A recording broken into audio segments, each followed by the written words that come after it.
कल जो दिल्ली में प्रोटेस्ट हुई थी, बहुत ही दुखद प्रोटेस्ट थी। इन कमीने और चूतिए सरकार ने जो युवाओं के साथ किया है कल के प्रोटेस्ट में, इतना घिनौना है ना। उस टाइम अंग्रेजों ने भी ऐसे नहीं किया। तभी हम देश को अंग्रेजों से आज़ाद करने के लिए इतने लाठी, इतने बलिदान दिए। और आज हम अपनों से आज़ाद होने के लिए, इन कुत्तों से आज़ाद होने के लिए, ये चूतिया सरकार से आज़ाद होने के लिए हमें लाठी खानी पड़ रही है। हमारे देश की युवाओं ने अपनी जान तक दे दी है। कितने जान गए हैं उसमें, किसी ने दिखा नहीं रहा है। लाश को छुपाया जा रहा है। क्या बीतेगी जब पता चलेगा कि मेरा बेटा, मेरा भाई, मेरा परिवार का सदस्य की जान चले गई। कहाँ, किससे लड़ने के लिए? तो इस दोगली सरकार से, ये दोगली सरकार को हटना होगा। अरे अभी तो शुरुआत हुई है। ए मेरे भाइयों, मैं सबसे कहती हूँ, इस खून का बदला खून लेकर के लो, इसको रोको मत। अब ये प्रोटेस्ट नहीं रुकना चाहिए। कोने कोने से, हर घर से मिनिमम एक आदमी को वहां होना चाहिए। और हर एक आदमी जा करके, हम कहते हैं ना कि पहले तुम लोग शांति ढंग से नहीं, अब शांति ढंग से नहीं, अब लाठी डंडा जो मिले तुम्हारे पास उसको ले करके जाओ और पूरा पार्लियामेंट के हर एक वो सरकार को मारो जिसने हमारे साथ बदसलूकी की है। और ऐसा मारो कि देश छोड़ के चले जाए, नहीं तो उसकी कब्र वहीं दफनाओ उनको मार करके। ऐसा करो उनके साथ। उन्होंने जो मेरे साथ किया है वही उनके साथ होना चाहिए। क्योंकि ये निकम्मी सरकार, इन्हें समझ नहीं आ रही है कि युवा परेशान है। देश की युवा, जो भविष्य, जिसको आप भविष्य बताते हो, आप सिर्फ भविष्य बता रहे हो कि ये हमारे देश की युवा हैं।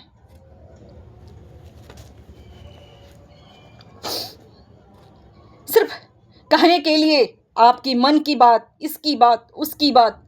क्या फायदा ऐसी बातें करके जो आपकी चंद समय का दूरी था और 15 दिन से, 1 महीने से शांति ढंग से प्रदर्शन चल रहा था, लेकिन आपने किसी से बात तक नहीं की।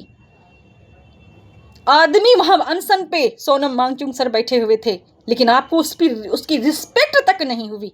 हम सरकार आपको बनाते हैं, हम लोग वोट डालते हैं, लेकिन आपके अंदर इतनी घमंड हो गई कि आपने हम लोगों पे लाठी चार्ज करवा दिया। अरे क्या करते, पार्लियामेंट जाते, सांसद जा रहे थे, युवाओं तो आपसे पूछने के लिए जा रहे थे ना, आपको जान से मारने नहीं जा रहे थे। लेकिन अब हम कहते हैं, चाहे मेरे ऊपर कुछ भी हो जाए, साला भीड़ जाओ, मिल जाओ, सब एक हो जाओ और ये पूरी देश को ये नेपाल और बंगाल जैसा हाल कर दो, बांग्लादेश जैसा हाल करो। जब तक नहीं करोगे तो ये सरकार को नहीं समझ में आएगी। ये चूतियों की सरकार है, ये गुंडों की सरकार है, ये तानाशाही हो चुका है। ये इतने दिनों से बैठा है, यहाँ का हर एक सिस्टम बिका हुआ है, चाहे वो सुप्रीम कोर्ट से लेकर के मुख्य चुनाव आयुक्त तक।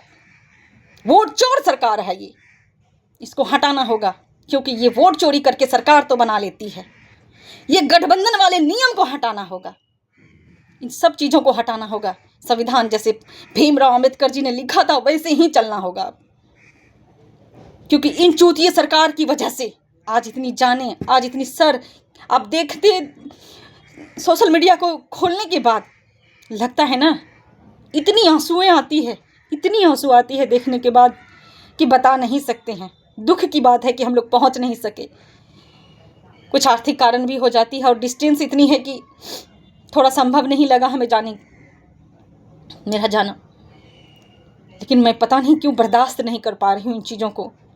ऐसे लग रहा है कि अभी कट्टा उठाऊं और एक एक को काटूं वहीं जा करके। जब उसकी खून निकलेगी तब उसे समझ में आएगी कि खून क्या होता है। 1 पॉइंट खून बढ़ाने के लिए कितने मेहनत करना पड़ता है शरीर को। एक माँ जन्म देती है, 9 महीने कोख में रख करके उस बच्चे को, और आज उस बच्चे के साथ आप लोगों ने खिलवाड़ कर रखा है। इसलिए हम लोग चुनते हैं आपको। रे दोगली सरकार, अगर इतनी ही हिम्मत है तो आकर के एक बार बात तो कर लिया होता। थू थू है तुम्हारे ऊपर। क्या करेगा, जान से मार देगा। अरे मरने ही आए हैं हम लोग अब, क्योंकि तुम जैसे कुत्तों की जरूरत अब देश को नहीं है।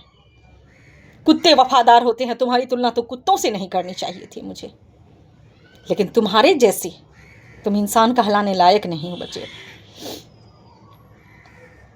अब मैं कुछ नहीं कह सकती इससे ज़्यादा।